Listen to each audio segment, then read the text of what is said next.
Yo, what is good, Sixer Nation?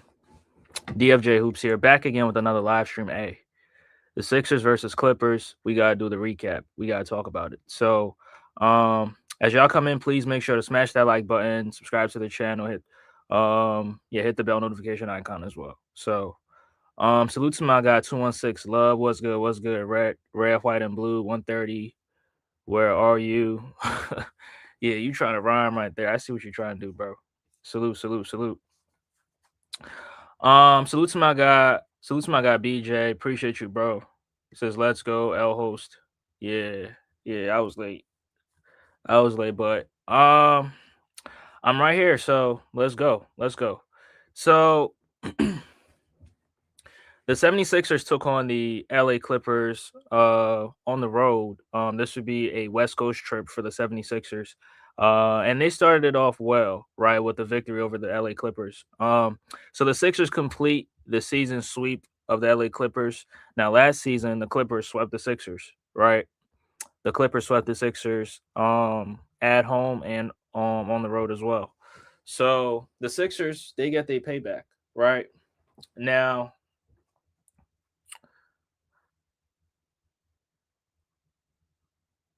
wow. I just got this notification. The Utah Jazz and the Memphis Grizzlies are making a Jaren Jackson Jr. led trade. So a huge trade is on the way. I'm gonna definitely break the news once it's finalized. But let's not waste any more time. Let's get right into it. So the Sixers get the payback this season.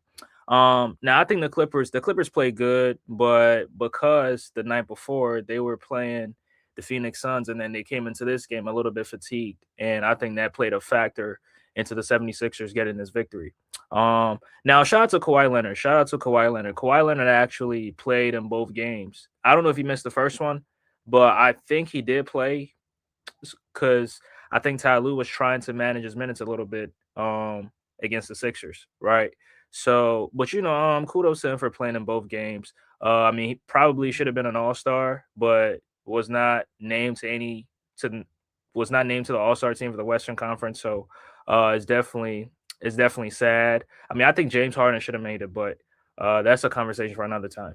Now let's get into this game and let's talk about it. So in this game, obviously no Paul George, right? We all know what's going on with Paul George. I'm not even going to talk about it, but Paul George will not be playing for the very in a very long time. So uh but the starting lineup was very, very good.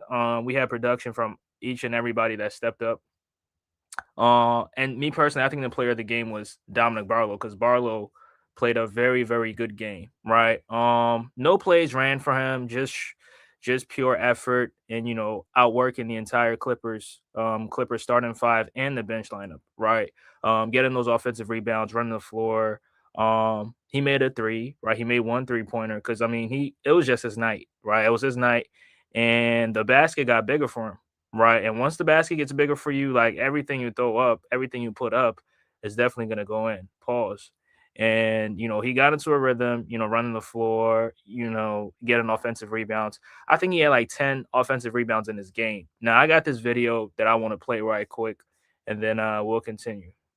Just making open shots, making the defense pay if they're going to play off me or, go to double Joel. A lot of the times they'll go to double off me. So just making open shots, making them pay. And then as a team, we have so much room to grow. I mean, bunch of stuff. We have a bunch of moving parts always, and different lineups and all different types of stuff. But we gonna figure it out, and just try to keep winning games. I think 4 in a row.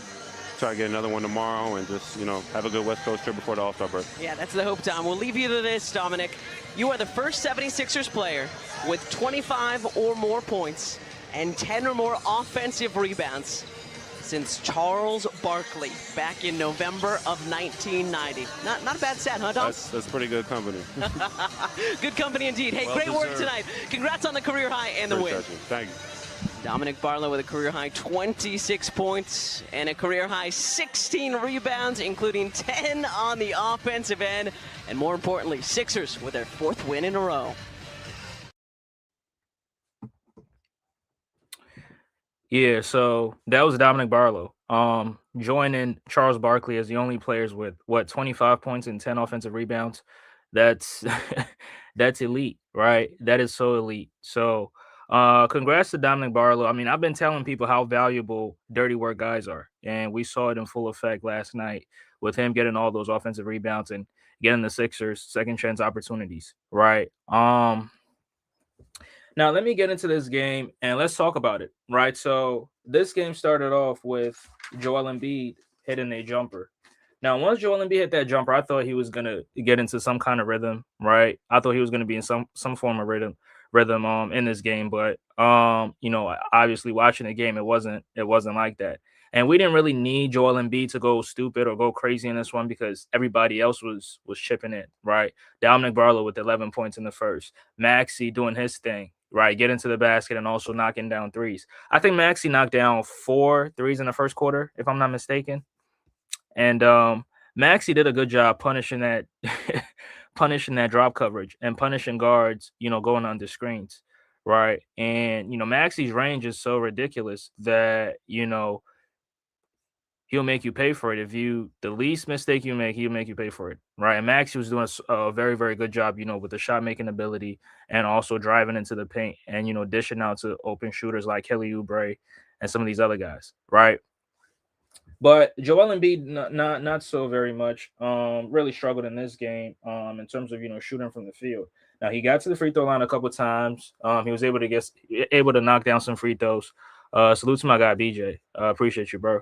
He was able to get to the free throw line and knock down some free throws, but his shooting, his accuracy from the field wasn't good, right? I think at the end of the first half, he was what 2 for 10, 2 for 9 from the field. So it was terrible. Now he's going up against, Zubats, and Zubats is one of the best defensive bigs in the league. Now he's not no like Mark Gasol type, big, but he's definitely an interior presence. Like he's 7 foot, he can block shots. He's definitely a force in the paint. So when you go up against him, you got to get your game right, right?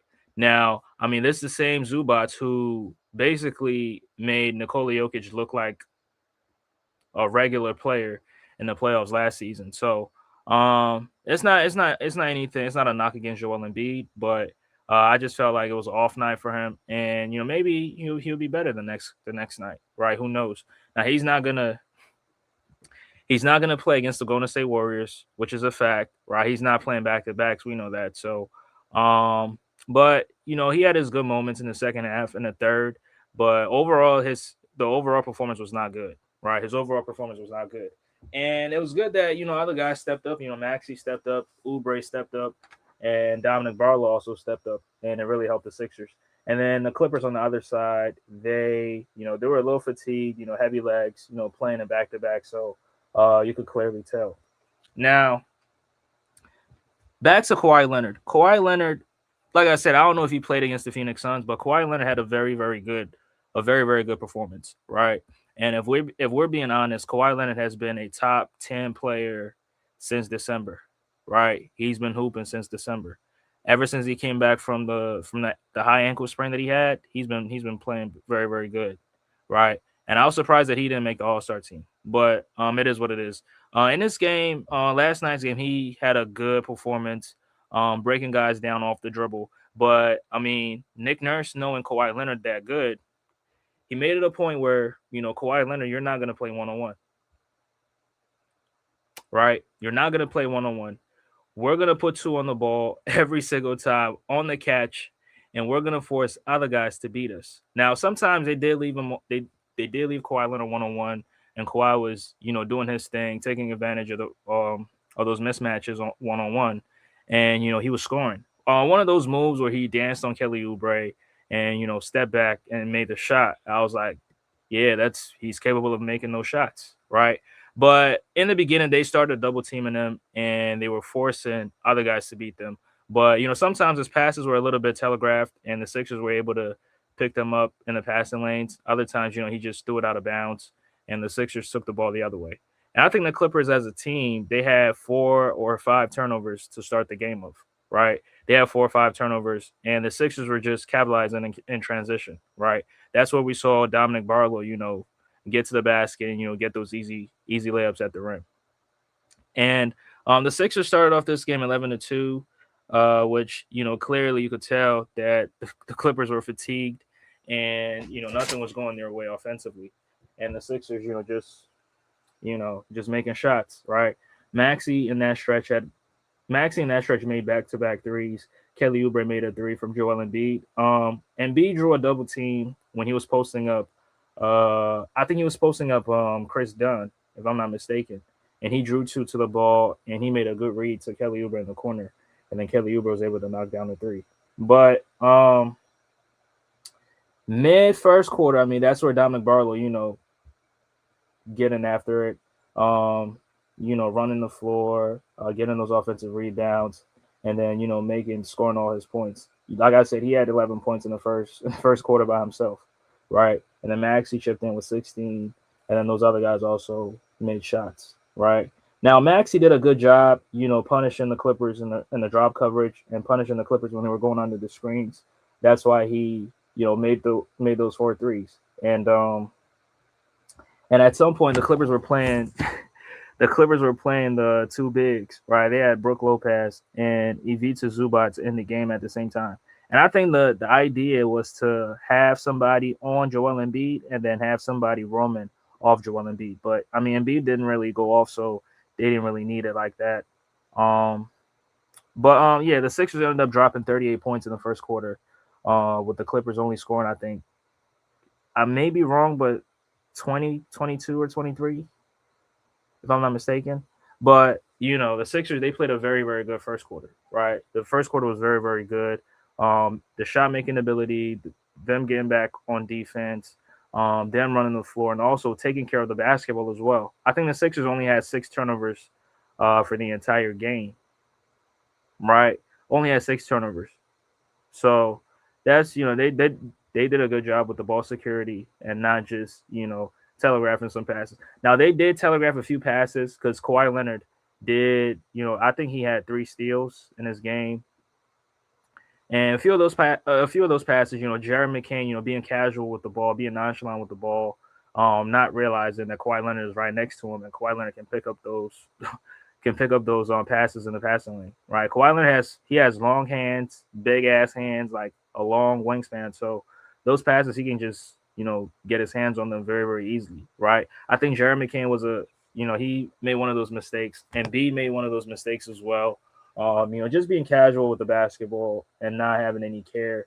But sometimes you just have to be aware of the players that are right next to you, right? Because some of these guys, they go after it. They step in the passing lanes, and that's their bread and butter. And Kawhi Leonard is the reason why he's leading the league in steals, because he's good in the passing lanes. So, but I mean, still the Sixers, they played a very, very good first quarter. Like I said, dropping 38 points. Maxey being very, very huge in that quarter. Dominic Barlow for sure. And then, some of the other guys, came off the bench and they did a good job too. And that's how the 76ers had 38 points in the first quarter. Now, they get into the second, and I think the lineup that Nick Nurse had out there, initially I was a little bit scared because the offense wasn't. I was scared that nobody could consistently generate offense, but that lineup was very, very productive. They had Jeremy McCain out there, Adem Bona out there, VJ Edgecombe out there, Quentin Grimes, and Kelly Oubre.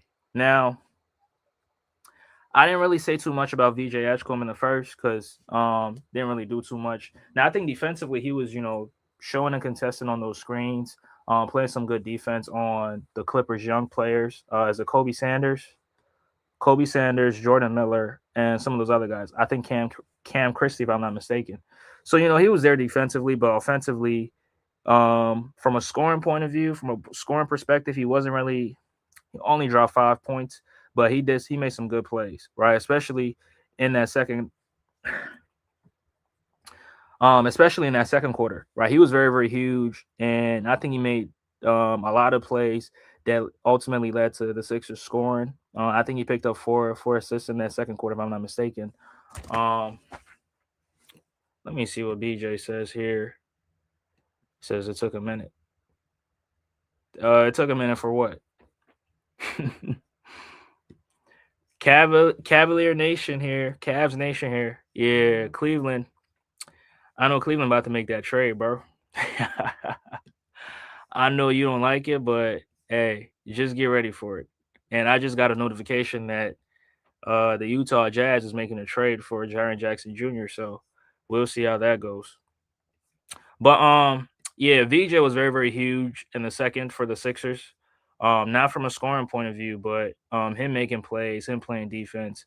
It was very, very huge for us. And the Sixers were able to compete with the Clippers. The Clippers had Kawhi Leonard out there, right?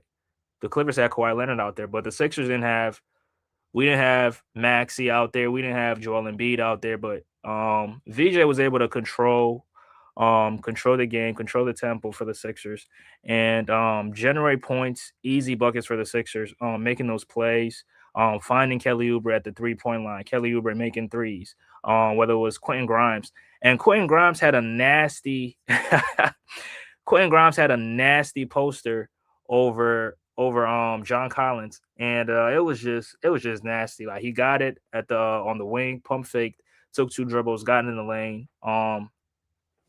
John Collins was about to tag, but it was just he got there late, and Quentin Grimes just dunked all over him. And I was happy for Quentin Grimes because Quentin Grimes has been struggling, these last few weeks from a scoring point of view, and his production has not been the same since the beginning of the season, right?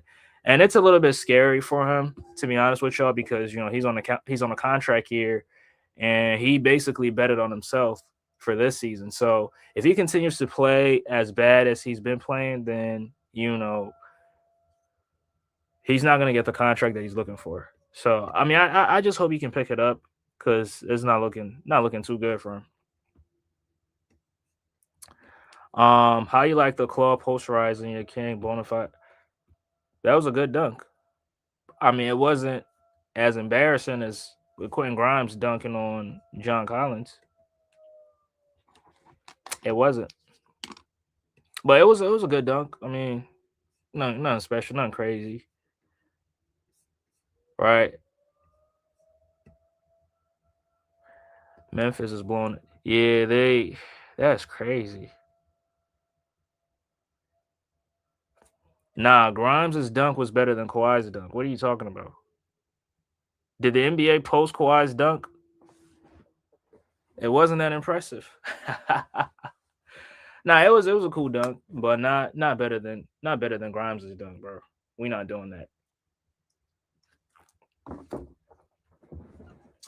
Yeah, we're not doing that. But in that second, the Sixers had a stretch where Jared McCain made a three, Kelly Oubre made a three, and like I said, VJ Edgecombe's his playmaking was on display. Right, he wasn't making shots, but he was able to find or create easy opportunities for his teammates to make shots, and I think that's very very huge. Right, I mean he's not very known for his playmaking ability, but um I think in a few games he's shown his ability to make some of these plays. Now some of the reads, some reads that some Sixer fans are expecting him to make, I think those reads come with experience. I mean, he's a rookie, so he's only going to get better from here.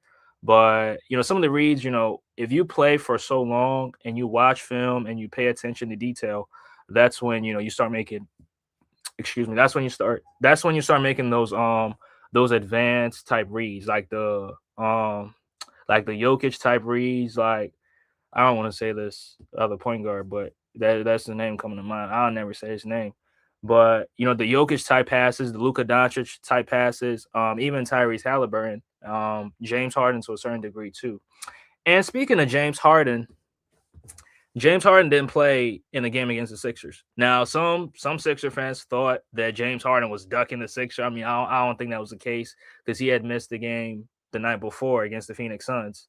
Now, right after the first quarter or midway through the second, that's when we got the notification or we got the news that the Clippers and James Harden's agent are both working together to find James Harden a new home, right? And it came as a surprise because for number one, I felt like or I thought that James Harden was having a good time in LA.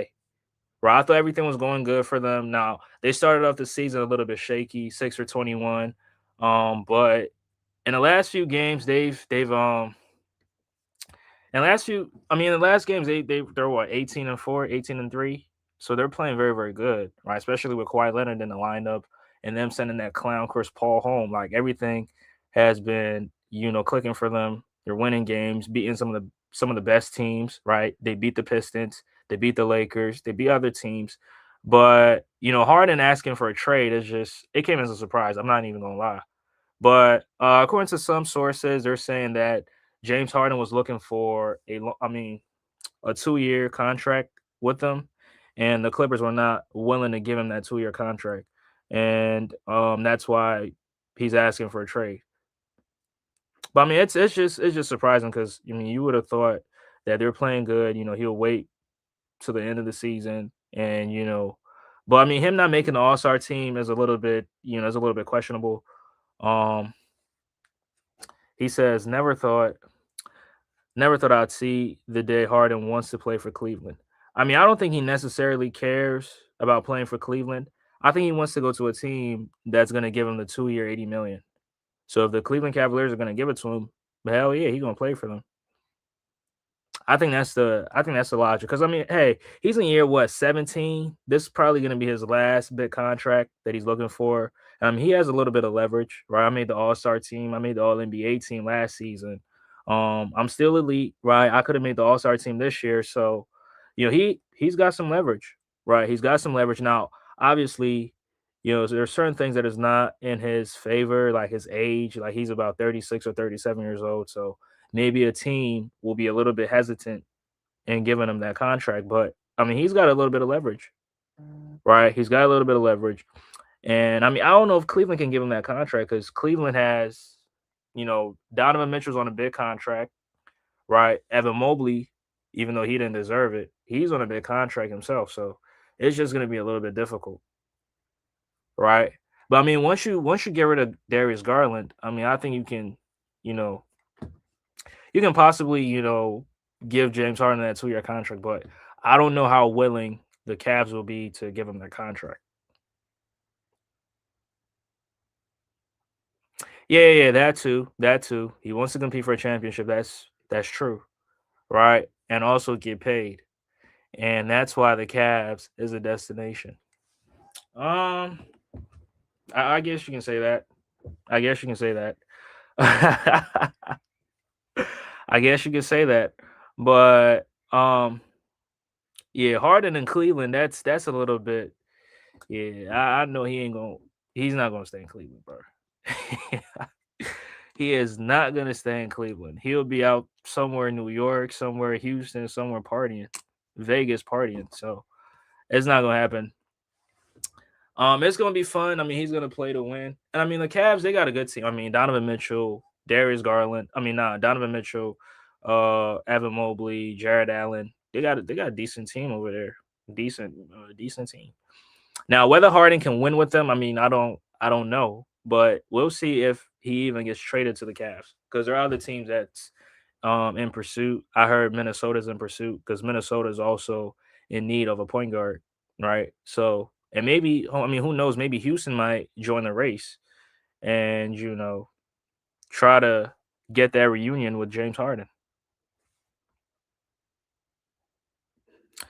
He says he'll make Evan Mobley tap into his Kevin Garnett. Bro, can y'all stop? Can y'all stop with this shit, bro? He's not no Kevin Garnett. He is not no Kevin Garnett, bro. Y'all made this comparison since 2021, and he's in year 5, and we still ain't seen it. He's not no Kevin Garnett. He's a low budget Marcus Camby. I told you last time. That's like when I see Evan Mobley out there, that's what I see. Marcus Camby. I don't see nothing more, nothing less. That's who I see. But yeah, midway through the second, I mean, Kawhi Leonard was going crazy, going stupid, and trying to get the Clippers into the game. But that's when Maxey had checked in. That's when Embiid came back in the game, and some of the other Clippers came off the bench for them. It was nice to see Nico out there, right? Salute to Nico Batum, right? Nice to see him out there, playing for the Clippers. I know Clipper fans want him gone, but hey, it is what it is. He was out there, but the Clippers, they went on a 9-0 run, midway through the second, and they cut the deficit to 14. Because at some point the Sixers were up by 20 points, 21 points, right? And the Sixers were playing from there. But the Clippers, not wanting to go away, still wanting to fight. They kept fighting. And Kobe Sanders, Jordan Miller, and some of these other guys, even John Collins was making plays, getting to the basket, hitting threes. John Collins was posting up a lot, right? Because he had a mismatch on him. He had Dominic Barlow on him. Now, Dominic Barlow is not really physically imposing, so it would be easy for John Collins, who is bigger, stronger, and a little bit more athletic than Dominic Barlow. It'll be easy for him to take advantage of that in the post and get to the money. Now sometimes Embiid came over to double team and he was able to draw the foul. So smart plays from John Collins. But once the Clippers went on that 9-0 run, I mean, Nick Nurse called time, and the Sixers, they came back and the Sixers started making shots, right? VJ, Quentin Grimes, and these guys were starting to make shots.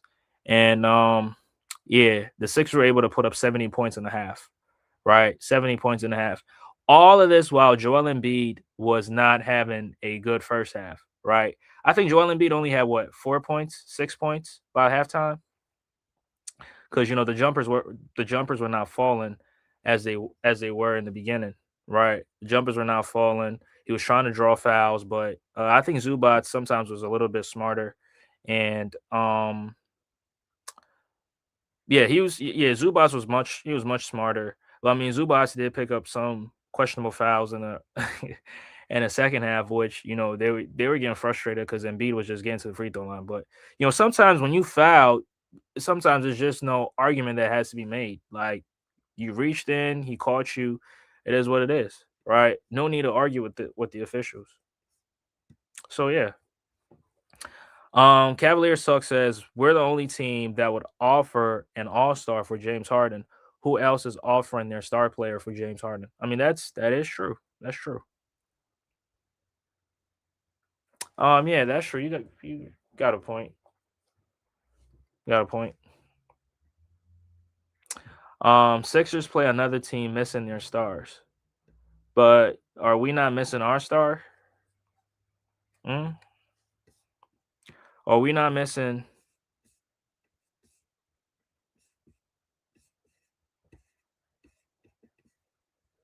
Are we not missing him?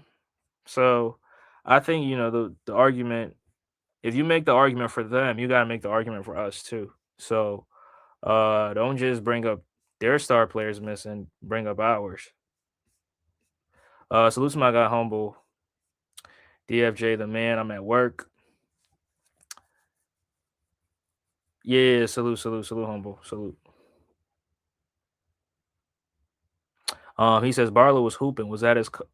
Yeah, I mean he been doing this, but I mean I'm not gonna say he's dropped like 23. I mean 26 and 16 or 26 and 17. I'm not gonna say he's done that every game, but like every game you see the flashes of it, right? Him being a dirty work guy, him like running the floor, getting offensive rebounds, helping the Sixers get second chance opportunities. Like he's been showing flashes of that, right? And I think that's something valuable that he brings to the team, right? Not everybody will be willing to do that, right? But that's the role that he's been given, and every night he tries to carry it out to the fullest.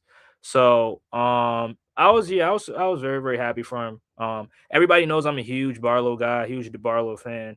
Um, but I mean, I don't think he's gonna drop 26 and 16 every game. But I mean, every game if he brings it on both sides of the floor, with the hustle, the effort, and not cheating the game, not playing lazy, and not complaining about getting like less touches. Like, yeah, he could be very very valuable for us.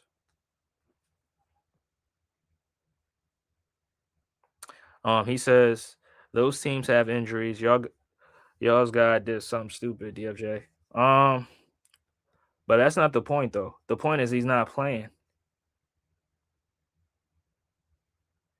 The point is he's not playing. So, whether he did something stupid or not, he's not playing. That's the point. James Harden didn't play for personal reasons, right? Because James Harden is not hurt. They said he was out for personal reasons. So, Yeah, you just make the same argument for us, bro. Whether he did something stupid or not, just make the same argument for us.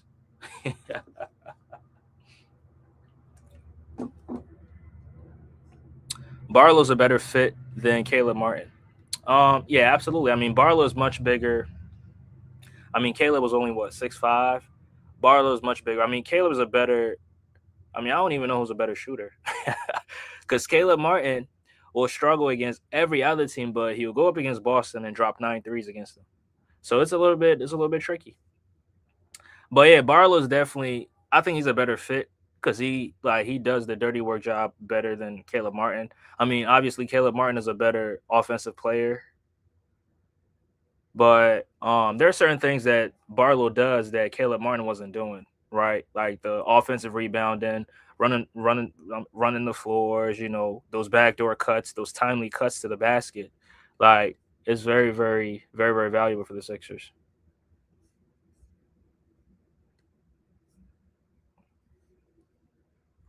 Yeah, man was cheating the game. Y'all need to move on from him. Y'all better without him, bro. Hey, it's in the hands of the front office, bro.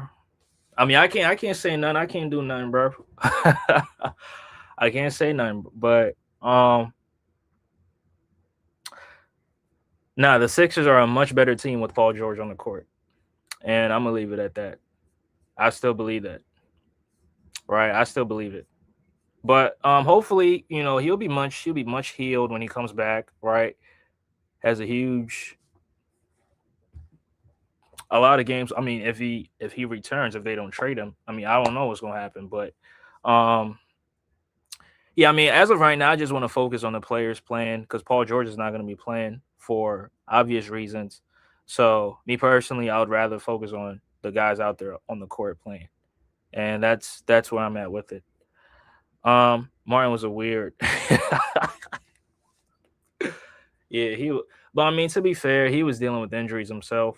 But yeah, the inconsistencies. Like he'll go up against Boston, drop 9 threes, and then play the Washington Wizards and go 2 for 10 from the field. It's like, God damn. Right. It was just funny. Right. It was just funny. But yeah, let me talk about the second half and talk about other things.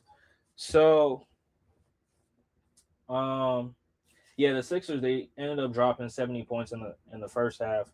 But like I said, I think the Clippers were a little bit fatigued because of the back to back, and the Sixers they just took full advantage of it.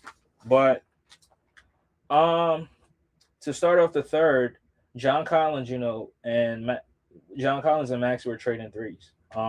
They both made threes to start off the third. And I mean, when I saw the Clippers make that huge three, I was like, okay, the Clippers might get something going from here because the start of the first two quarters, like it wasn't good for them, right? But that three was very, very huge for them. But when I saw Maxi make that three, I was like, okay, maybe the Sixers will also have a better third quarter than the last or the previous game, right? Let me see what Toon says. Maxi and Embiid is all you need and a good supporting cast. I mean, that's true. That's true. But Paul George also makes a good supporting cast, if you think about it. Right? If you think about it, he makes a good supporting cast. So hey, it works out. I think it works out good for both teams, for both sides.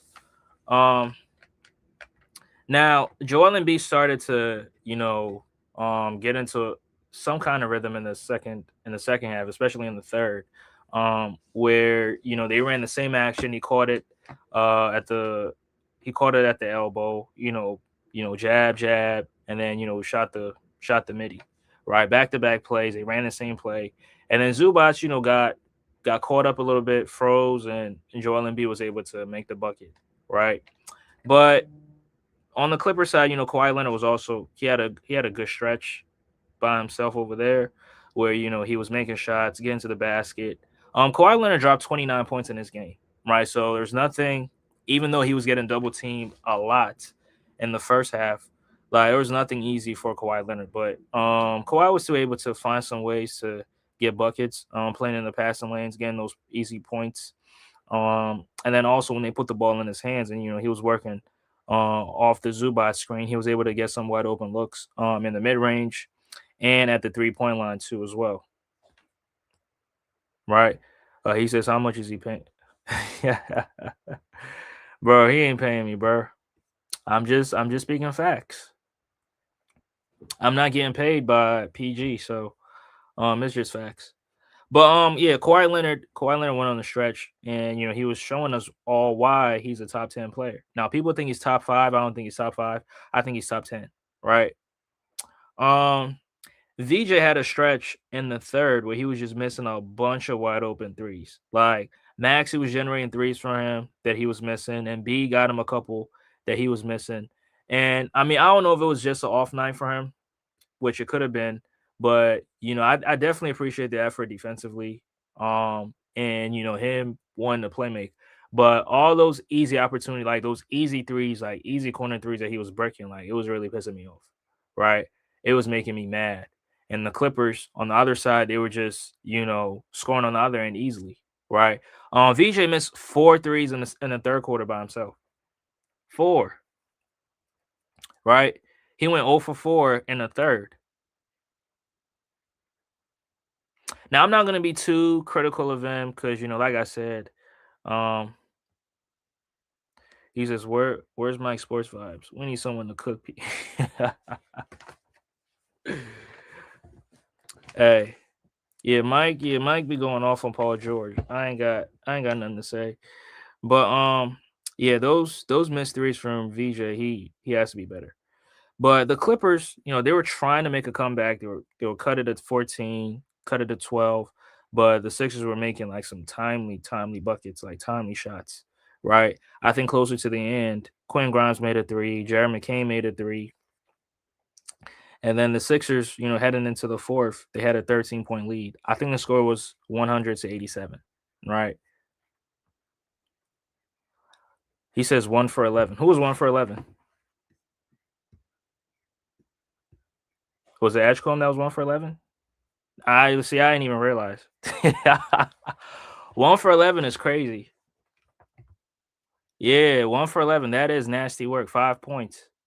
But I mean, he did. He played some good defense and also was playmaking, especially in that second quarter. So I think that a little bit helped the Sixers win. But 1 for 11 is nasty. I ain't even gonna lie. 1 for 11 is nasty work. But you know what?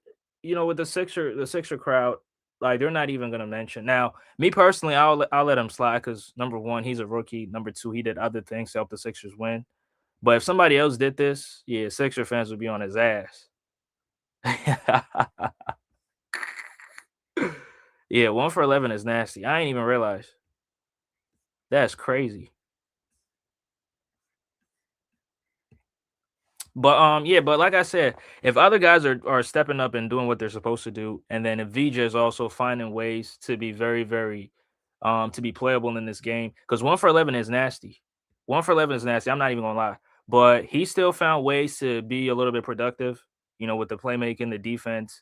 I don't know if he rebounded that much or that well, but the playmaking and the connective passes that he was making in this game was very, very, that was a difference maker in this game. Right. Now he only finished with three rebounds, but he should have got more. It is what it is. Dominic Barlow was basically getting all the rebounds out there. Dominic Barlow has 16 rebounds. Right, 16 rebounds. Completely out rebounded the Clippers center. The Clippers two big men, to be honest with you.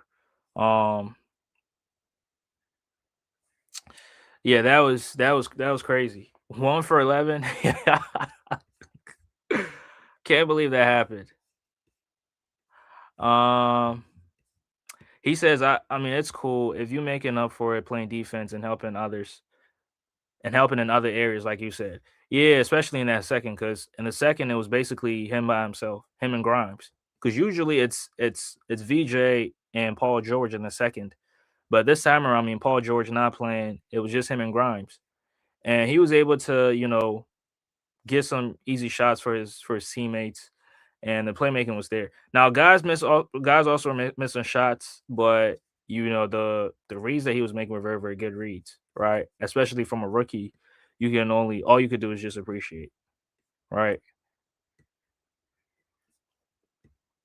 Bro, what you talking about? I haven't even brought up Aaron McKee. Now I gotta call the Sixers out on this. So the Sixers they were celebrating on over the weekend. They were celebrating the 2001 Eastern Conference Finals championship.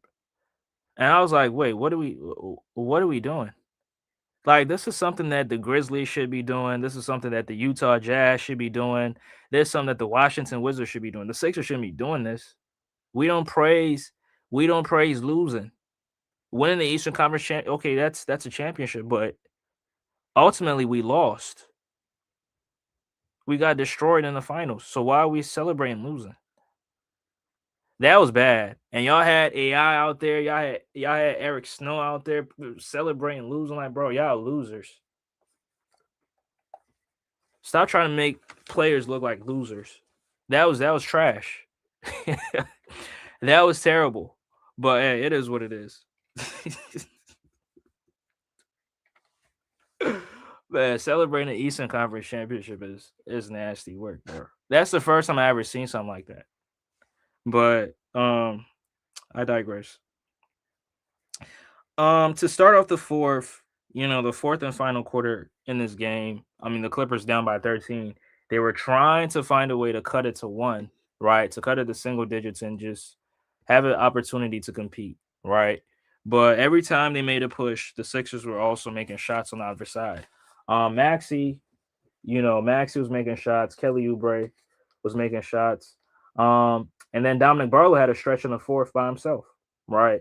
He had the 3-point play, right? He made the bucket and one, and then also made the 3-pointer, right? Let me get this right here. He said no, he asking you to give him flowers. Oh, give Aaron McKee. No, but he said glaze though. He didn't say give him flowers. He said glaze. Now that's a whole nother thing.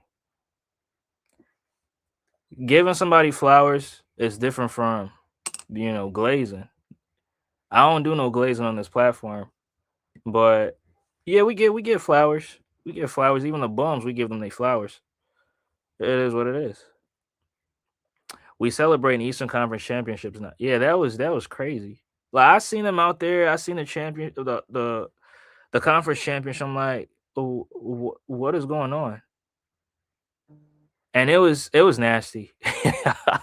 It was nasty when I seen that, but I just let it slide, man. I just let it slide.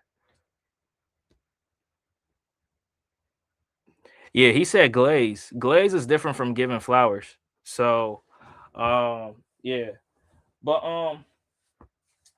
yeah, the Clippers, they were not far away. As the 76ers, they went on a 13-10 run. Like the Clippers were right there. I think the Sixers had a 16-point lead at that point. But that's when the Clippers they started playing the zone, right? They started to run the zone, and the zone wasn't really effective because all Joel Embiid did was, he would just flash to the middle, catch the ball, and just fade to his right, and then make the jumper, right? And I think they ran that play for like three times, and they left the middle wide open. And all Embiid did was just flash to the middle, get the pass, and then make the jumper, right? And I think they did that for like three straight possessions, and then they switched up. The Clippers switched up the defensive coverage, and that's when they were making shots on the other side too as well. But it got to a point, and then Kawhi Leonard got to the free throw line, right?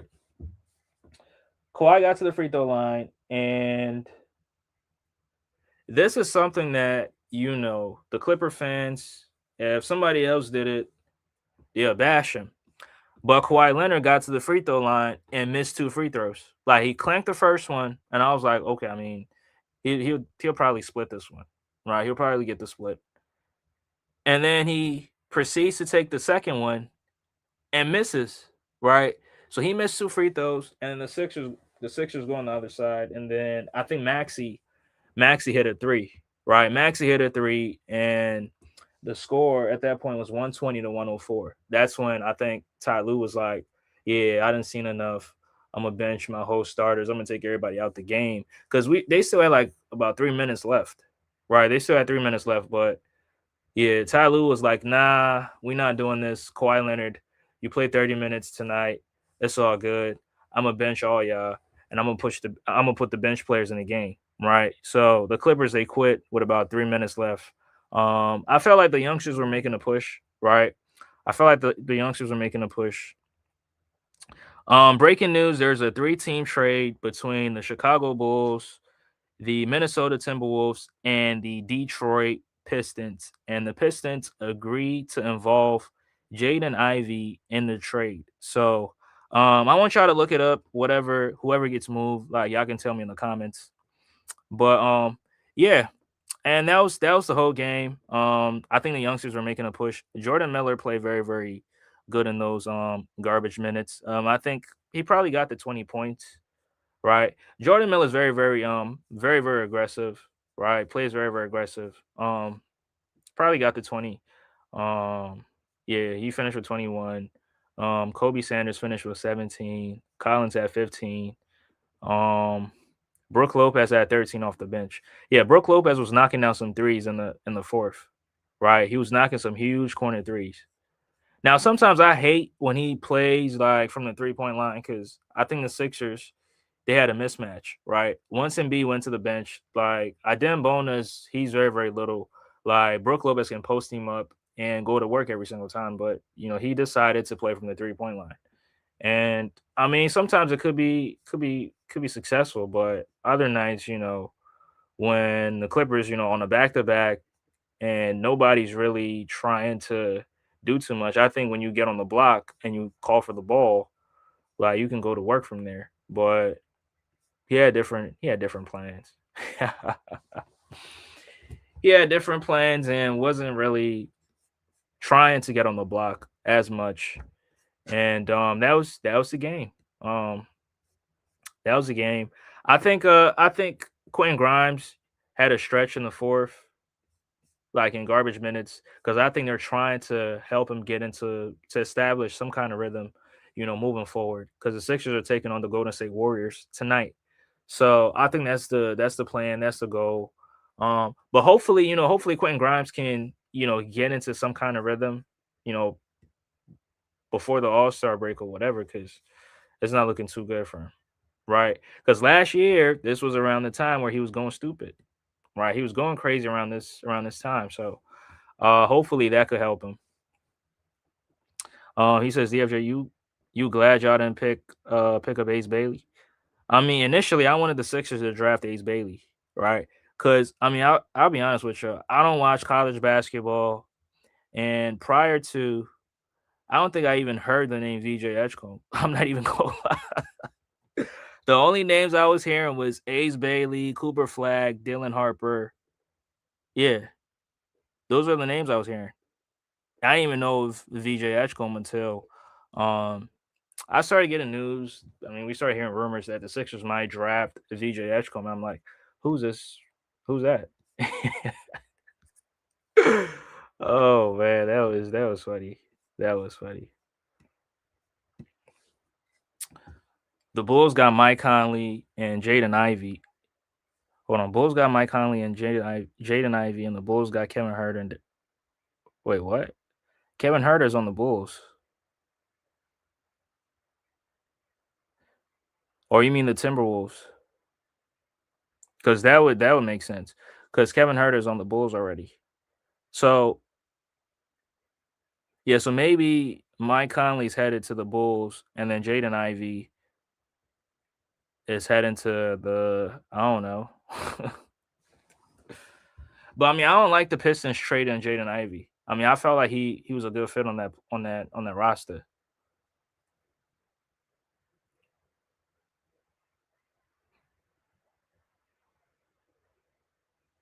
Okay, so the Bulls got Mike Conley and Jaden Ivey, and the Pistons got Kevin Herter and Dario Sarge.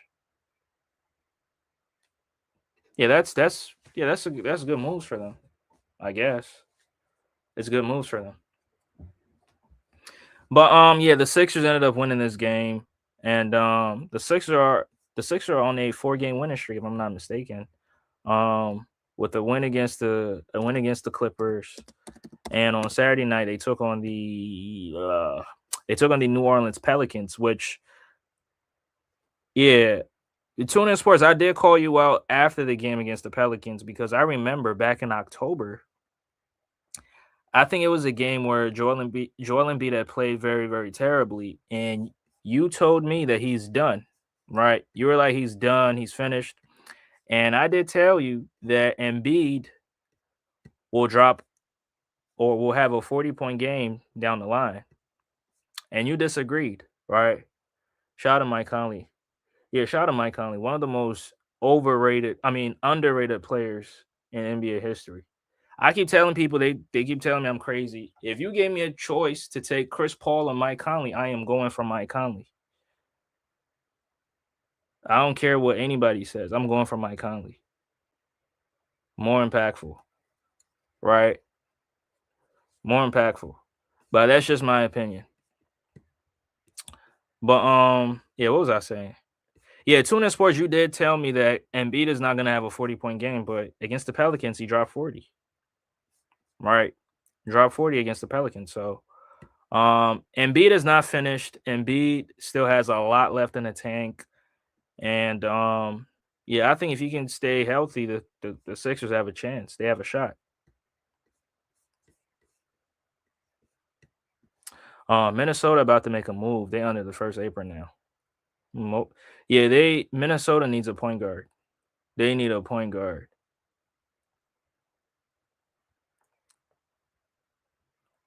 Yep, you did say that, and I got the screenshot, so don't lie. I got the screenshot, don't lie. I always got receipts, bro. I got the screenshots, bro. Don't lie. You did say that. I told you he would have a 40-point game, and you were like, in 3 games? All right, cool. That's what you said. So, nah, we ain't doing that. But let me go to the box score right quick, and yeah, I'm gonna end this right here. So Kelly Oubre with 15 points, Dominic Barlow, player of the game, player of the night, with 26 points and 16 rebounds, right? And joined Charles Barkley as the only players in Sixers history with at least 25 points and 10 offensive rebounds, right? So shout out to Barlow. Shout out to Dominic Barlow. Joel Embiid with 24 points and five rebounds, not enough. 24 and 5, that's not enough. VJ Eshcombe with 5 points and 7 assists. Maxi with 29 points, 6 assists, and 5 rebounds. And then Quentin Grimes off the bench, 14 points. Adem Bona, 6 points. Jeremy McCann with 6. Trenton Watford with 3. And then Jabari Walker off the bench, didn't really score.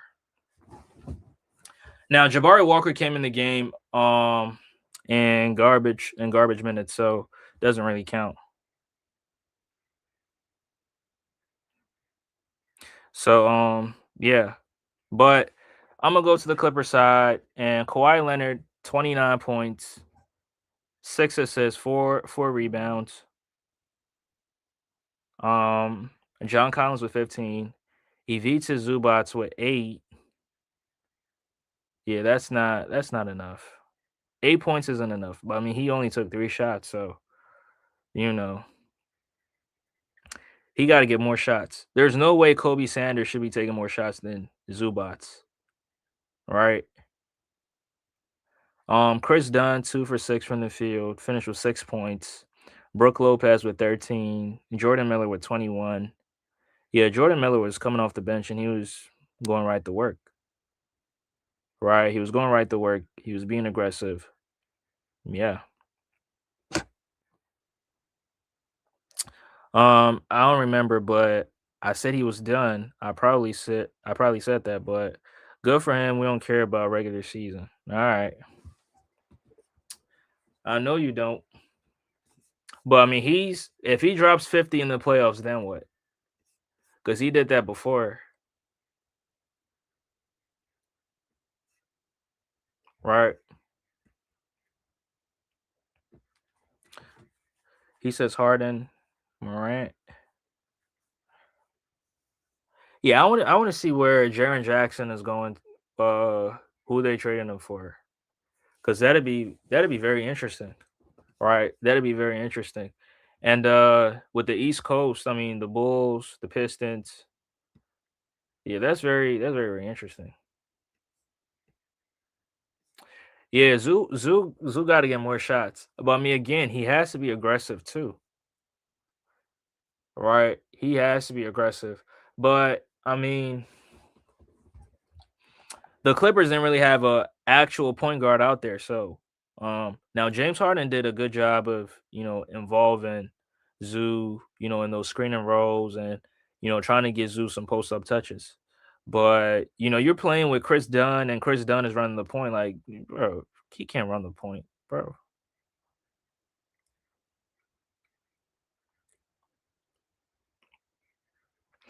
What if Harden goes to Minnesota instead of Cleveland? Then Cleveland, I guess they would want to try this thing again with Darius Garland and the core four.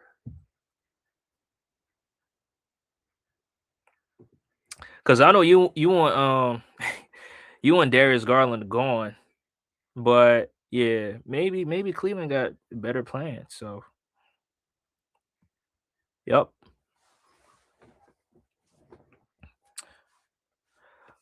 But yeah, Harden playing in Minnesota, I mean in Cleveland, that'd be I'm waiting for that. I ain't gonna lie, I'm waiting for that.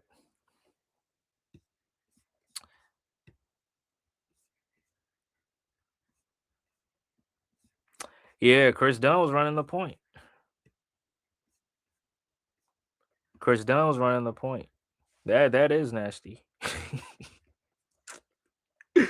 Man, what are the Clippers doing, man? What are the Clippers doing?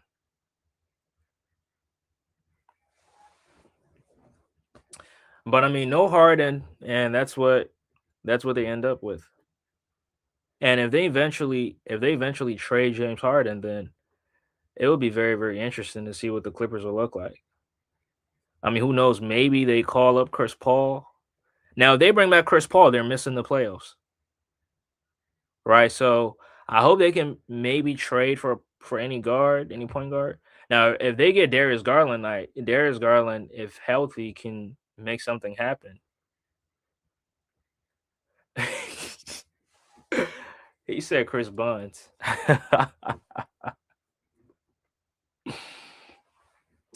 Nah, the core four. Nah, the core four breaking up. They trying to get Giannis and Harden and rumors.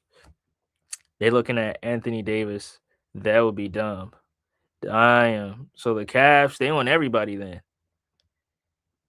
The Cavs want everybody. They want Harden. They want Giannis. Damn. The Cavs is the new Lakers now. Yeah, that's crazy, man.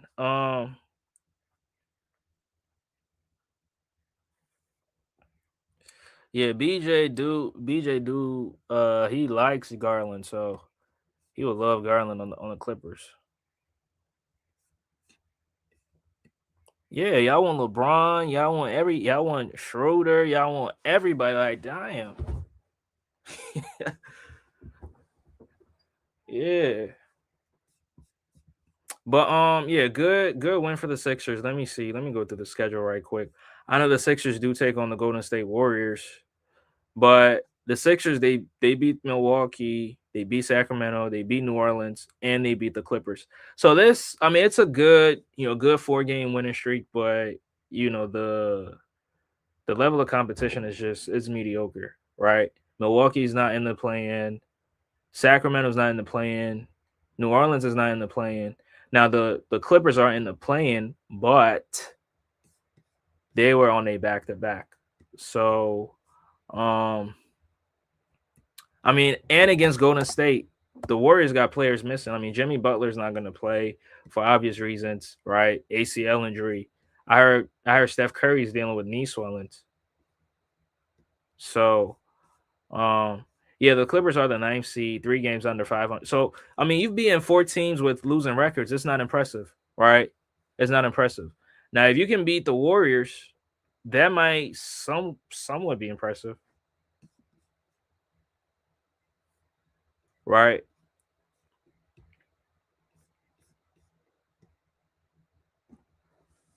Yeah. Y'all can get Kyle Lowry. Yeah, I can get Kyle Lowry. So, um, yeah, I think against the Lakers, the Sixers have to. They got to play well. They got to play better, right? Because the Lakers got a winning record, the Suns got a winning record, and then Portland got a winning record too. So in those 3 games, I think the Sixers have to. They got to beat. At least they have to beat the Lakers and the Phoenix Suns, right? Because these are 2 teams that came to the Sixers home court and beat the Sixers at home. So against those 2 teams, you gotta go off. Now Portland is a different whole different team, right? Because the Sixers, I was advocating for the Sixers to trade for Danny Avdia, but did not happen. And Danny is definitely going off, right? First time All Star. Congratulations to him. Playing good basketball, right? He playing good basketball. So salute to him. But yeah, so the four other teams, the Warriors, Lakers, Suns, and the Blazers, and then the Sixers will come back home for or against the Knicks. Right. So that's the last 5 games before the All-Star break. Right. That's the last 4 or 5 games before the All-Star break. So yeah, the Sixers they gotta go into the All-Star break strong. Pause. Right? Just head into the All-Star break with some kind of momentum, with all the players, playing and then in some kind of rhythm, right? All the players playing and in some kind of rhythm. And I think the month of February will make or break the Sixers. Right? I did say January. I think January they had a good month. Joel Embiid could most likely be player of the month in the Eastern Conference. I mean, who knows? But he says y'all gonna beat Portland. Jared Allen just had 40 on them, easy. Yeah, he was. Yeah, that was crazy. Jared Allen with 40 points.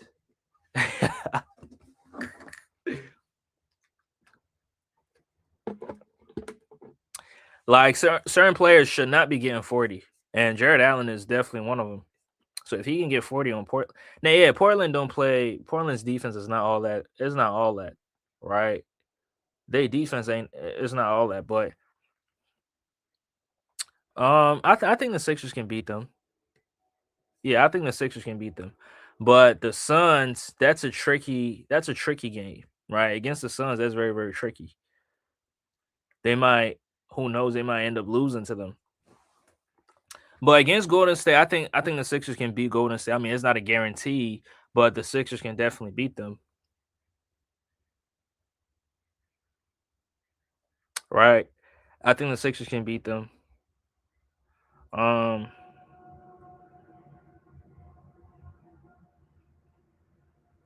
yeah, I just can't wait to the All Star break, right? I just want to see these guys get their rest. I mean, obviously Maxi's going to participate in the All Star game. Not It's not going to be anything crazy. I mean, hopefully he can win the All Star game MVP. Who knows, right? But so in the month of January, the Sixers were one, two, three, 4, 5. Okay, they had a winning record in the month of January.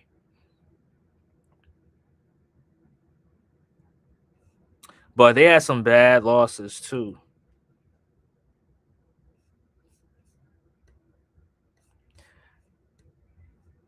Yeah, what you call it, Chauncey booked right now. So yeah, Splitter's their head coach,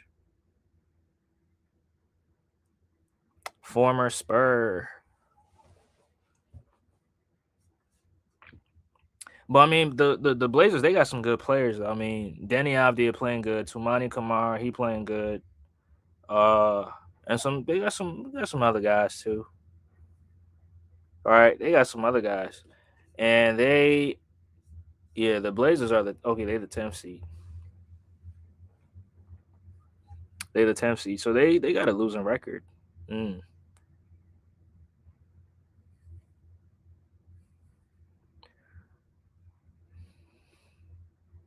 But yeah, Golden State is definitely gonna drop. Phoenix are in the play-in. Minnesota, the Lakers. Wow, the Lakers are 10 games over 500. Wow, that's impressive. And the 76ers are the 6th seed. The Cleveland Cavaliers are the 5th seed. The Raptors are the 4th seed. Boston is the 6th. I mean, Boston is the 3rd seed. The Knicks are the 2nd. And Detroit is the 1st seed. Now Boston is fighting with New York for the 2nd seed. So that'll be friendly competition. That is friendly competition. Um yeah, Miami's right behind the Sixers too. I mean the Miami Heat they playing bandits, bro. They playing bandits. They'll probably have a chance to make the top 6 seed, but because they're playing bandits, they gonna purposely lose and be in the playing just to win the playing. So I'm not even I'm not even worried about the Miami Heat. Yeah, I was laughing at the Lakers. I wasn't laughing at the Lakers. No, I wasn't. I trust Luca. Luca's the best player on that team, and I trust him. So yeah, that wasn't me, bro. But yeah, let me take a look at this trade because Tune, you're not giving me all the details in it.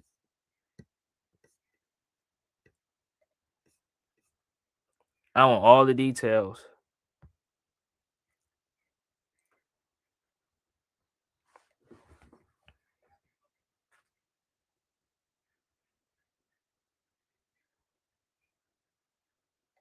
So Chicago, Minnesota, and Detroit. So Jaden Ivey and Mike Conley are headed to the Bulls, and Kevin Hurt and Darius Sarge are headed to the Pistons. Hmm. So who's headed to Minnesota?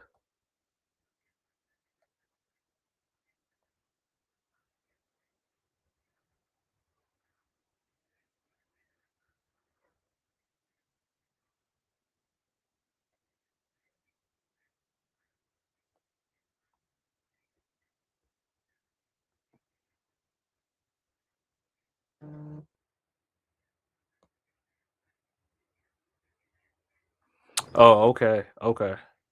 Oh, so it was okay. It was a salary dump then. It was a salary dump. Okay,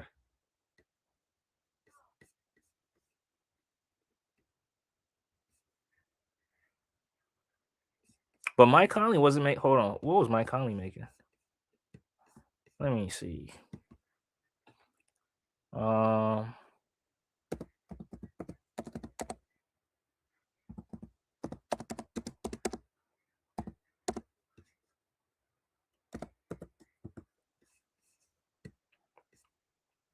I mean it's an expiring contract, so okay, 10 million. Oh, all right.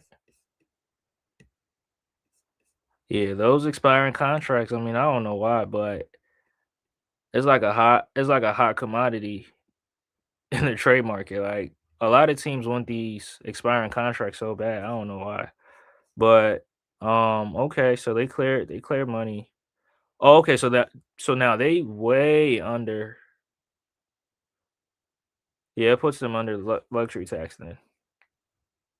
What was it? Is it the first apron, second apron?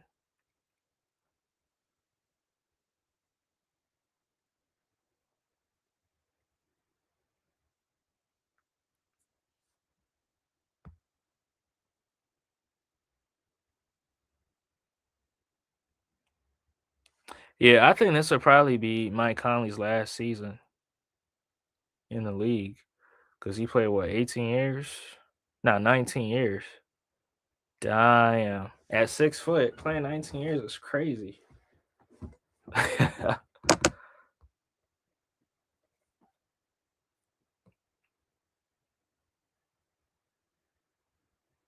Oh, okay. So they still above the first. They under the second, but they still above the first. I mean, I think being above the first, like it's not really anything. But when you're above the second, like there's a lot of limitations. Like you can't sign buyout players, you can't make this kind of trades, you can't yeah, that's crazy. But yeah, it's still good though. But this team, I don't think this Minnesota team can get back to the conference finals again.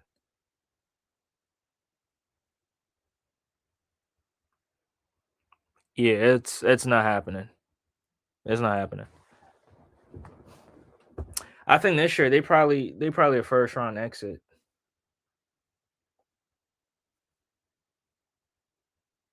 They probably a first round exit this season. Edwards, Gobert, Randall, McDaniels, Reed, DiVincenzo.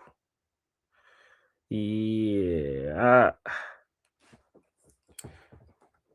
I mean, let's see. I mean, they're not done making moves like Tuna Sports said. So let's see what other moves they have in mind. And I mean, who knows? They might make a trade for. Nah, I don't think they. Nah, I don't think Minnesota's going for Harden. I don't think so. Cause like, why would you get under the second just to get over it? Yeah, yeah. They're not getting Harden. They're not trading for Harden. They're not trading for Harden. I don't see that. Minnesota might get John Morant. But bro, why would you get under the second apron just to go over it by trading for a max contracts? Like John Morant's probably making like 35 or 40 million,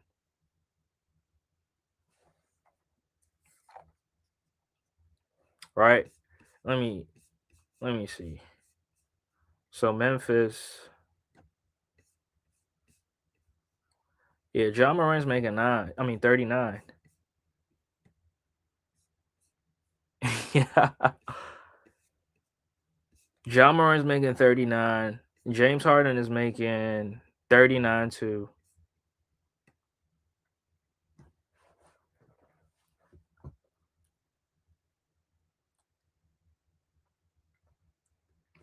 Yeah, it's I don't know, but it's a little tricky.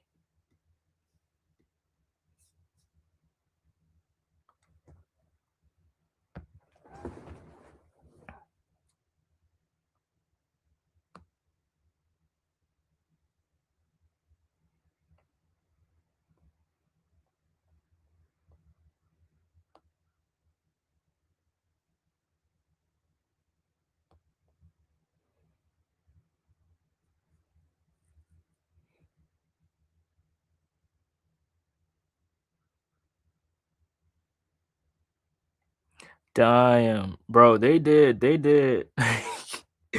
Memphis did what you call it? Memphis did Jaren Jackson bad, bro. They sent him to the Utah Jazz.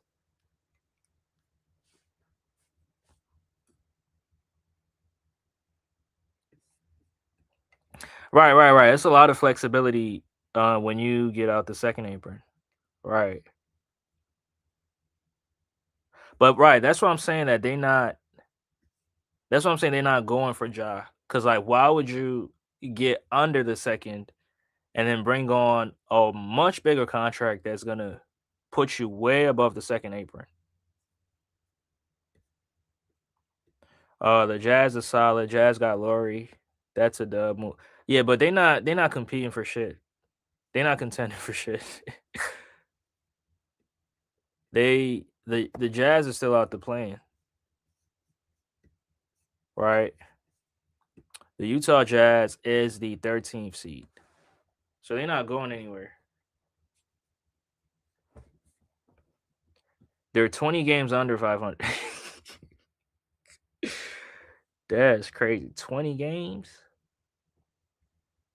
Shit.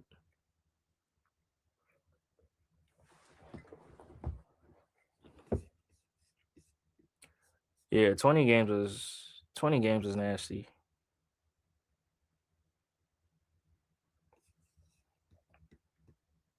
Nah, homeboy, I get it, bro. Laurie better than Mobley for sure, but this team,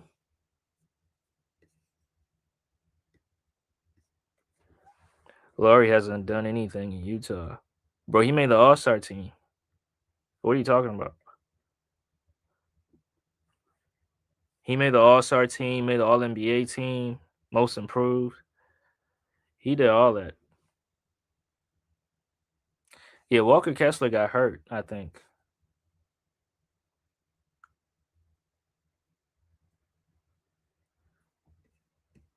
Yeah, Tune. I don't think Tune in Sports is a Cavs fan.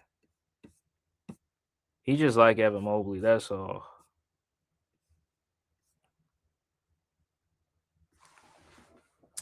You just like Evan Mobley. That's it. Cause it's way better players than Evan Mobley, and you just don't want to accept it. Yeah.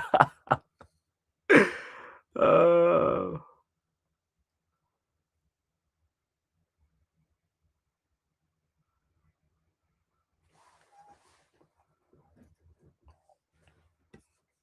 bro, Evan Mobley made one All Star. What's your point?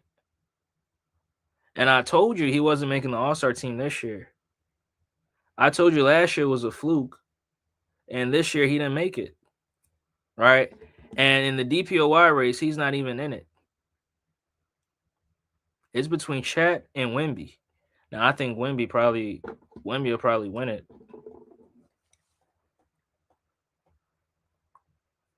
Prime Kevin Love is better than Mobley. Yeah. Yep. Prime Kevin Love is better than Mobley. Yes. Oh yeah, I almost forgot. It's a few Sixer shit that I forgot to address. Now the All-Star teams. Now I was hearing that Joel Embiid got snubbed. He's been the best player in January. How the hell did he get snubbed? He was supposed to make the All. No.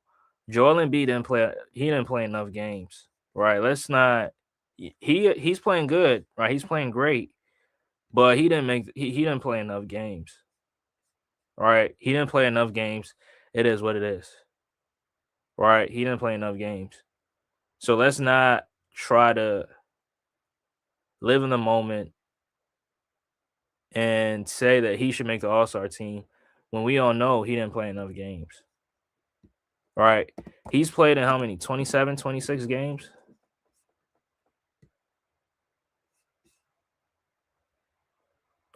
Okay, 28. Yeah, that's not enough. It's not enough. It is not enough. So Laurie older than Evan Mobley, and Mobley already accomplished more than him. I mean, did Laurie Markkinen ever play with a player on the level of Donovan Mitchell? I don't think so. And Mobley only got the accolades last season because a lot of guys was hurt. I don't know why you keep pushing this narrative. He said Kawhi was more deserving than over. Nah, James Harden was more deserving over Kawhi Leonard. How about that? James Harden playing more games, was more productive, more consistent than Kawhi Leonard. Right?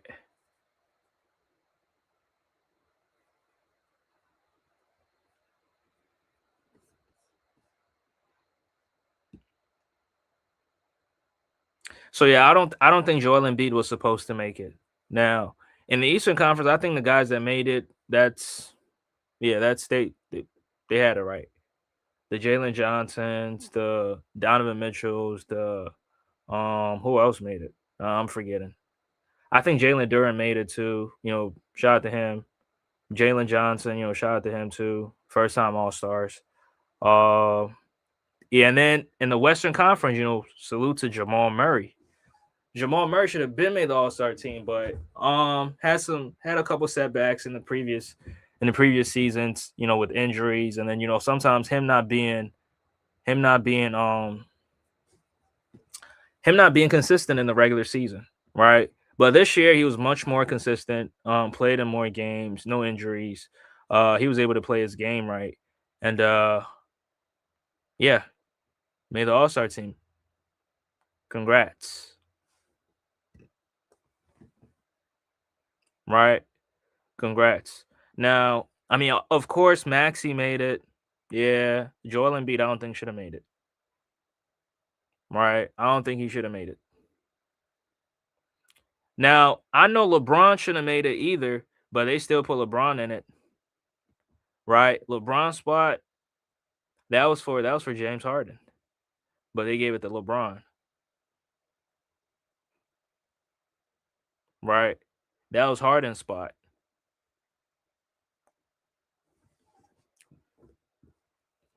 But they gave it to LeBron. So yeah, it is what it is. Maybe somebody gets hurt. Maybe Harden might get a spot. Who knows? But I mean, I'm not wishing injuries on nobody.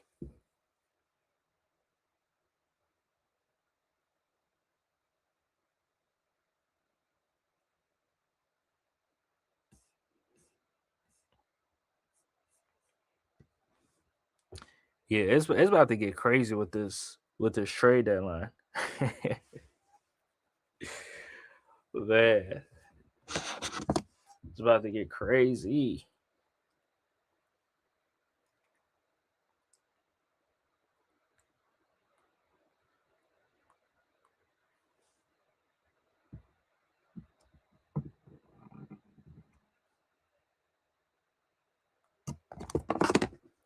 Nah, I don't think so. I don't think the Sixers will make any moves. Maybe they'll make minor moves, but not anything major. Right? Not anything major. Now, I just got this news. Milwaukee wants to do Giannis a favor by trading him to the team he desires to join. And the only teams on his list are Minnesota and Miami. Bro, send his ass to Minnesota. Why trade your best player to a team in your conference, right? To a team that whooped you twice in this decade. I wouldn't do it, right? I wouldn't do it. But that's just me. But if Miami has more, if they got more assets than Minnesota, then obviously go for the assets. But if they don't, then do whatever's best for you.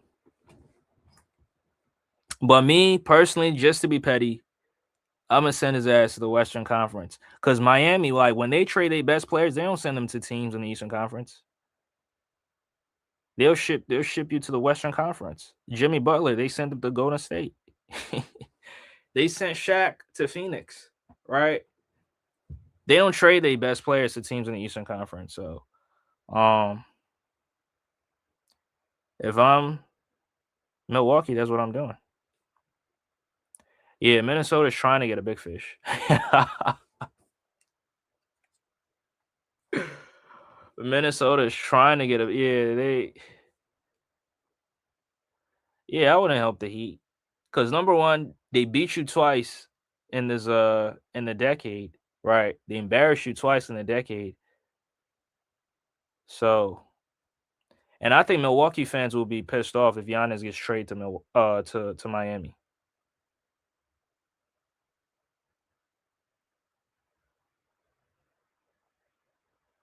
But I mean, according to reports, I mean Giannis wants to play with Bam Adebayo and some of the Heat players. So maybe they just want to do him a favor and send him to a team that he wants to play for. But me personally, I'm gonna be petty and send his ass to the fucking Western Conference. That's just me.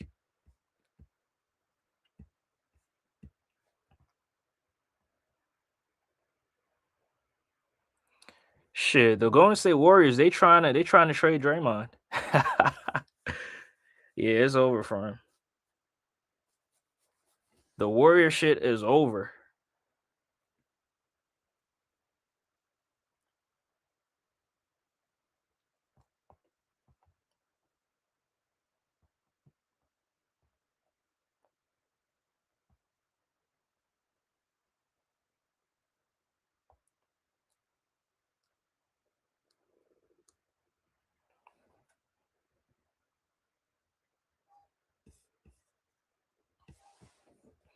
But next year the Utah Jazz they're gonna have a huge front line. Laurie Markkinen, Jaren Jackson, Walker Kessler. Shit. So then Ace Bailey will be coming off the bench. Oh man, that's sad. That's sad.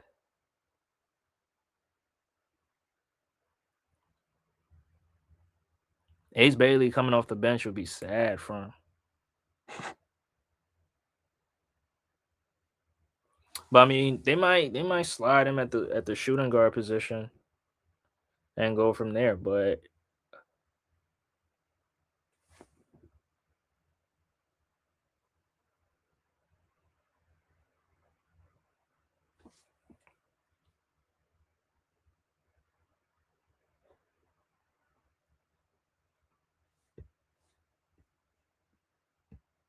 Jazz might finally make the playoffs this time. I mean, they were on pace to making the playoffs in 2023, but Markkinen got hurt.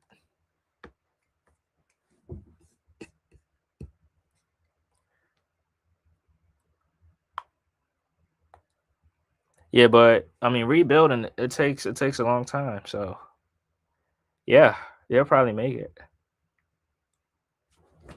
And Keontae George is going to be much better next season. Yeah, they have a good team.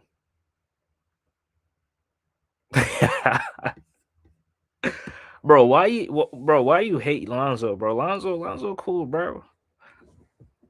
Lonzo cool.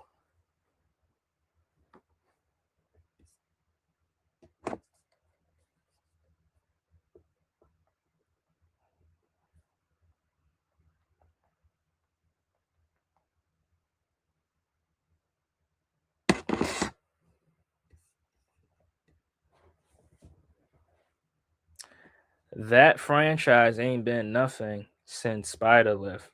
Stop it. They poverty. Nah, since Rudy Gobert left.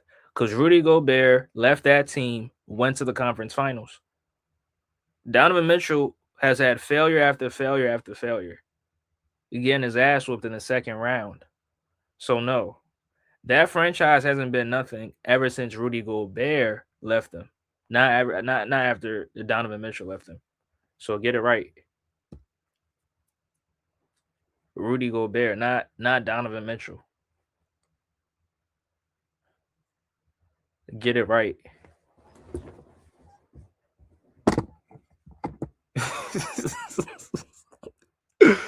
Oh,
All right. Yeah, Cavaliers talk. I made you a mod, so yep, got a wrench.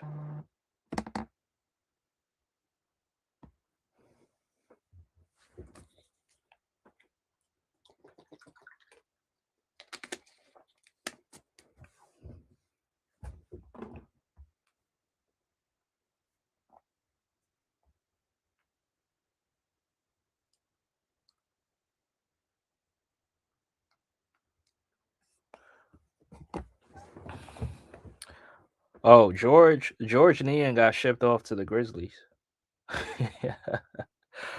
Man, it's over from Philly. No, wait, he went from the Jazz to the Sixers, from the Sixers to Cleveland, from Cleveland to Atlanta, from Atlanta to Boston, from Boston to Utah again, and now he got shipped off to the uh to the Grizzlies. That's insane.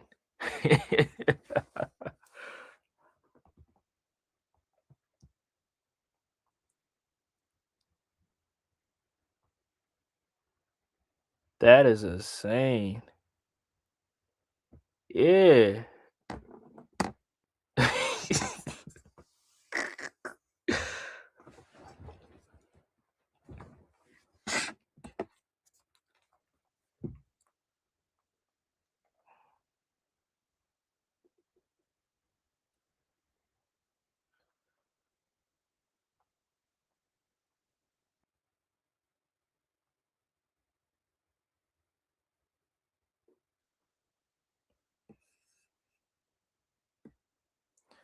Yeah, they treating him like a blunt.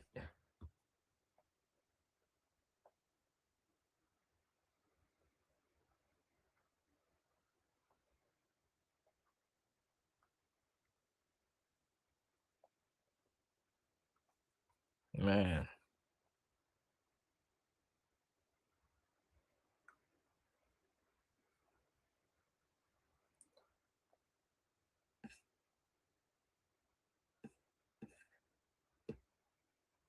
Yeah, most definitely. I'm gonna make that trade. Yep.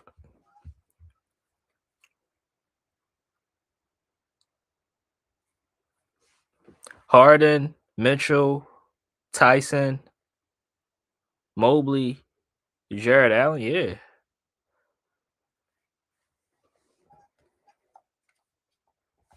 That's a good starting five.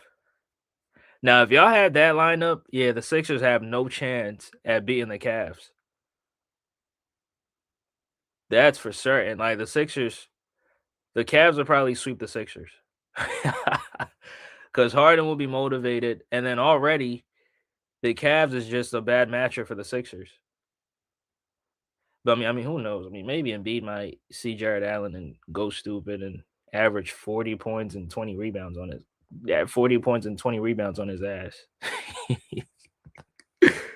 But yeah, that lineup that's elite. With Harden, like that's elite. Now I know Harden, oh, he don't show up in the playoffs or whatever, but bro, there's a different season.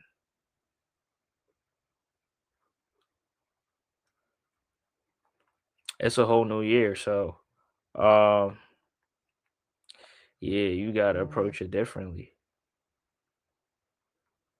Different approach.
Bro, Harden will work with Donovan Mitchell.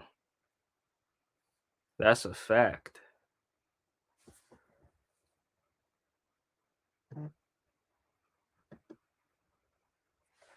Harden will definitely work with Donovan Mitchell.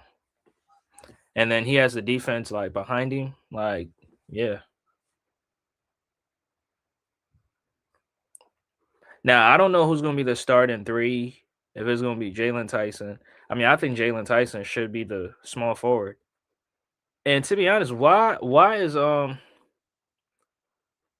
that bum Max Strus still on the roster? He hasn't played this season, bro. Get him up out of there. Attach him. Listen, attach him to the Garland trade, right? Just add him as an add-on, and get his ass out of there. He's not doing anything. He ain't doing shit.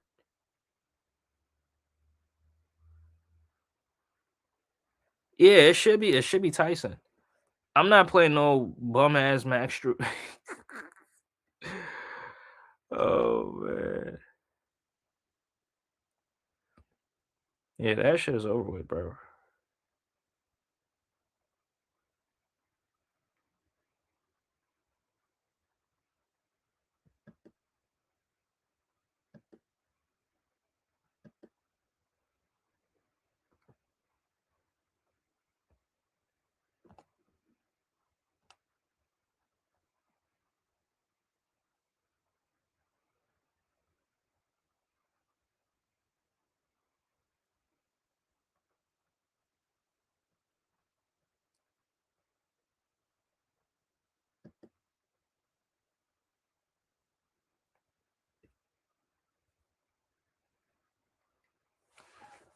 Max been in trade rumors, so you might get your wish.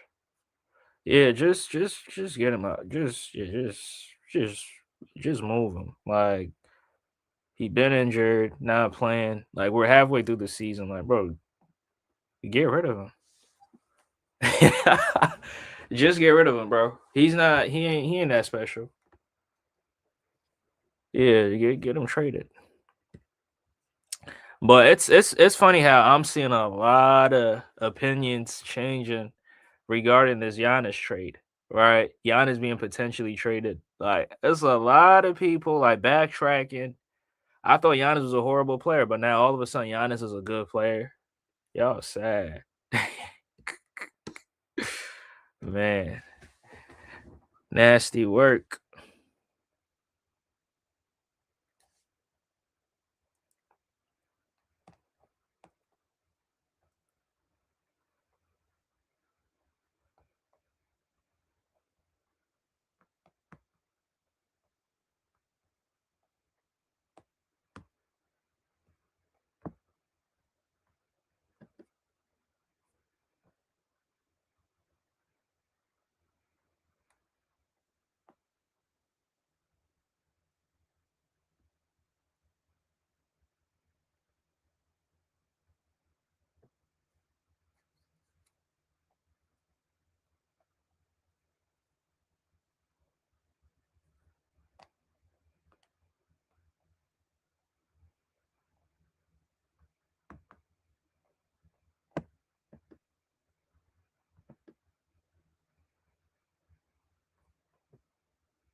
I wonder what Ray could say about all this.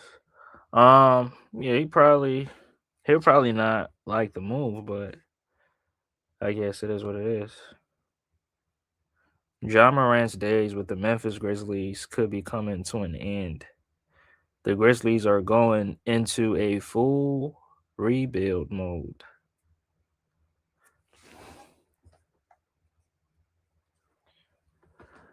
But that's crazy though, because they were in the rebuild at first, and they got Desmond Bain, they got Ja Morant, Jaren Jackson Jr. Like you had that core, right? You had the head coach, you had everything. Back to back seasons with the second seed, and you couldn't even get out the second round, and you're going into a rebuild again. Damn. I don't know, but that's a little bit extreme.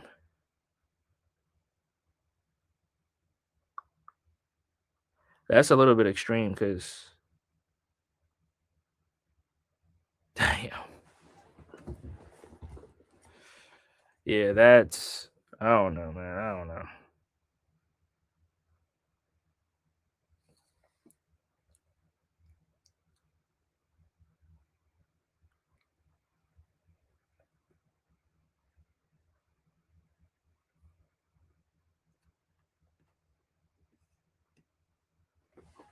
Yep, they fine in the West. They is fine in the West.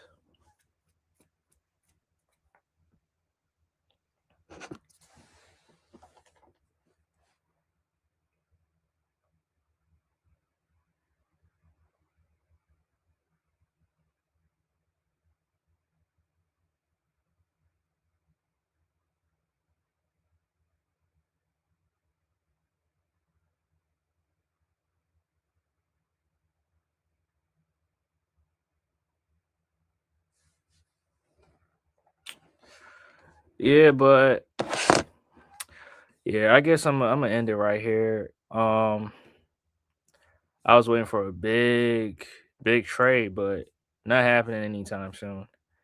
I was waiting for the Harden Garland trade to be announced, but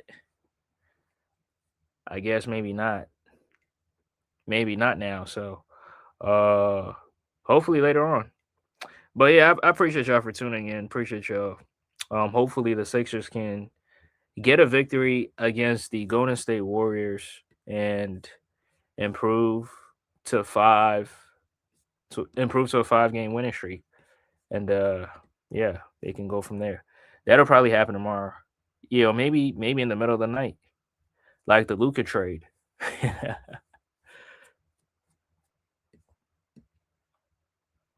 Oh, who? Hold on, who the Cavs playing?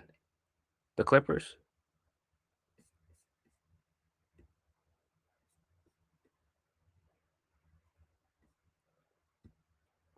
Cleveland.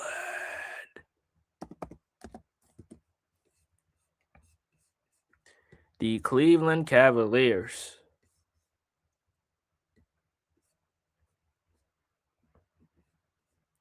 So Cleveland is taking on the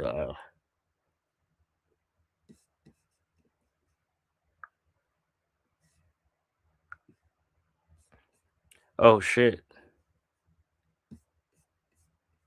Yeah, y'all playing the Clippers tomorrow. Keon and Dennis should be there. Yeah, but I don't think they're gonna I mean, I don't know. They might not play. Who knows? Or maybe they might.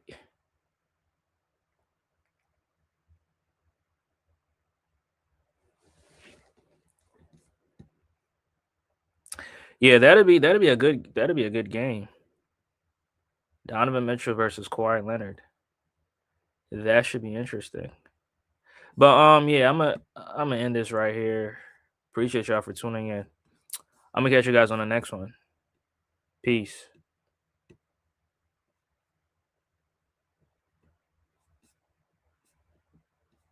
Just making open shots, making the defense pay if they're going to play off me or, go to double Joel. A lot of the times they'll go to double off me. So just making open shots, making them pay. And then as a team, we have so much room to grow. I mean, a bunch of stuff. We have a bunch of moving parts always and, different lineups and all different types of stuff. But we going to figure it out and, just try to keep winning games. I think 4 in a row. Try to get another one tomorrow and just, have a good West Coast trip before the All-Star break. Yeah, that's the hope, Tom. We'll leave you to this, Dominic. You are the first 76ers player with 25 or more points and 10 or more offensive rebounds since Charles Barkley back in November of 1990. Not a bad stat, huh, Dom? That's pretty good company. Good company indeed. Hey, Well great work deserved. tonight. Congrats on the career high and the win. Thank you. Dominic Barlow with a career-high 26 points and a career-high 16 rebounds, including 10 on the offensive end.